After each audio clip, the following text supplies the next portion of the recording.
So what are the structural isomers? Compounds. These are the compounds with same molecular formula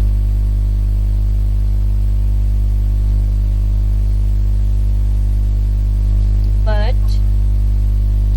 different structural formulae.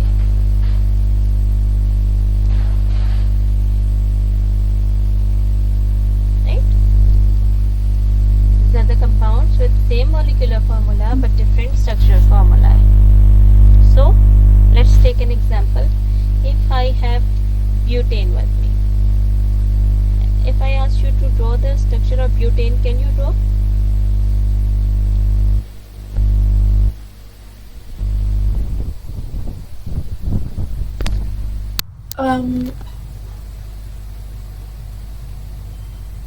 Yes.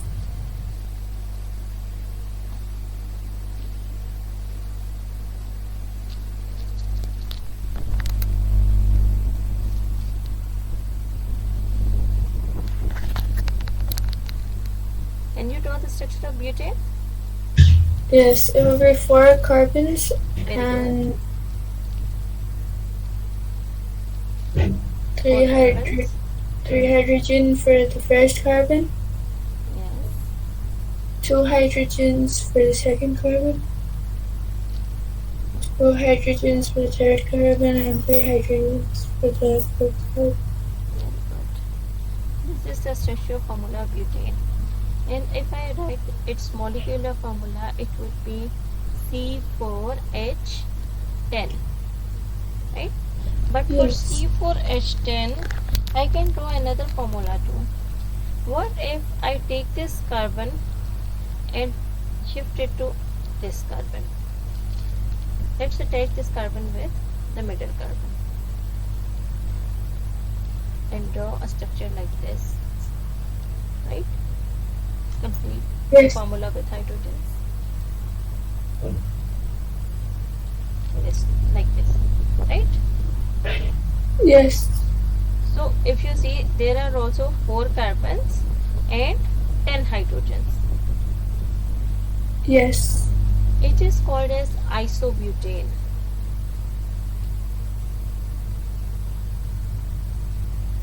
Right? Both have Yes.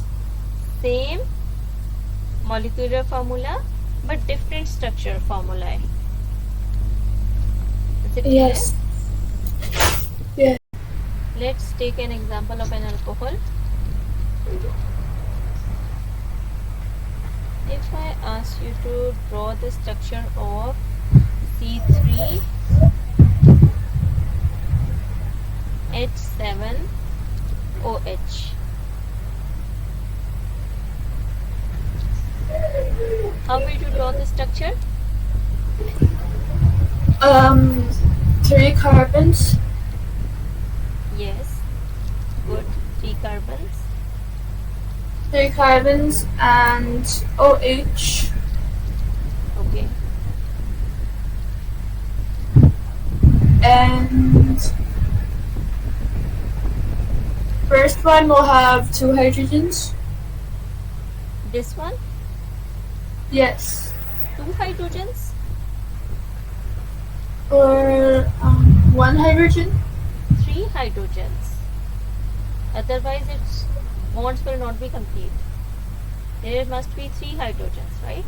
It's already Yes. having 1 bond, then we will add 3 hydrogens to it to complete its 4 bonds.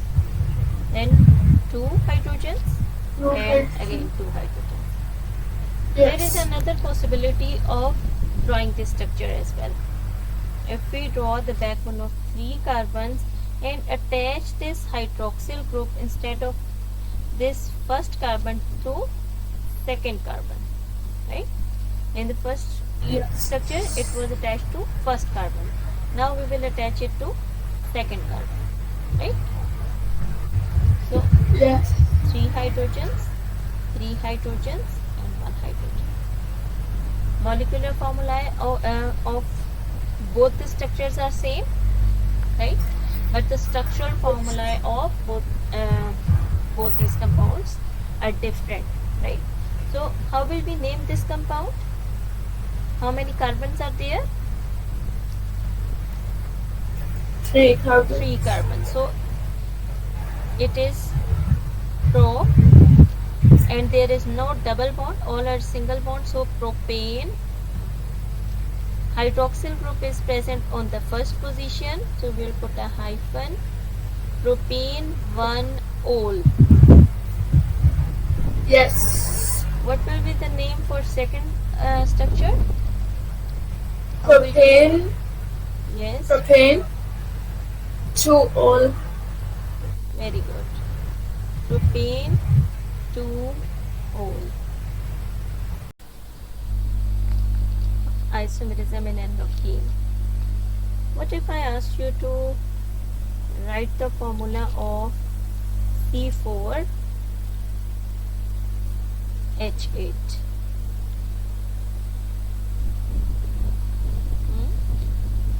C4H8. 4 carbons.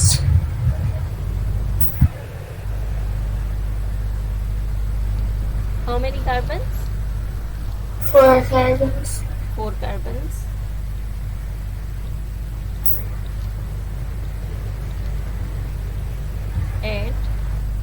And 2 hydrogens for the first one. 2 hydrogens? Yes. Okay. 2 hydrogens for the second one. Is it possible? We can draw 2 hydrogens only if we have a double bond here. Right? Only Yes. then we can draw 2 hydrogens here. Otherwise, valency of carbon will not be complete if we draw a single bond here and draw 2 hydrogens here. Carbon will have 3 bonds there. You should complete the 4 bonds of carbon, 2 with hydrogens and 2 with a double bond. And if a double bond is there, then there can't be 2 hydrogens. There will be 1 hydrogen, right? Yes. Then 2 hydrogens are there and 3 hydrogens are at this terminal point. 3, 4, 5, 6 and 7, 8. 8 hydrogens are coming. So this is one possibility. What is the other possibility? The other possibility is 4 carbons 5 and carbons? 4 carbons. 4 carbons, yes. And 3 hydrogens for the first one. Okay. And 1 hydrogen for the second one. Good. A double bond with the third one. Good. And 2 hydrogens for the third one. No, 1. See, there are already 3 bonds. 1, 2, 3. One hydrogen. 1 hydrogen And 3 hydrogens for the last one. very good. There are 3 hydrogens. So you can see 8 hydrogens are completed now. So there are 2 possibilities of this formula C4H8. These 2 compounds are structural isomers of each other. Why? Yes. Because they have the same properties. They have the same molecular formula, right? Their molecular formula is same, but their structural formulae are different. Clear?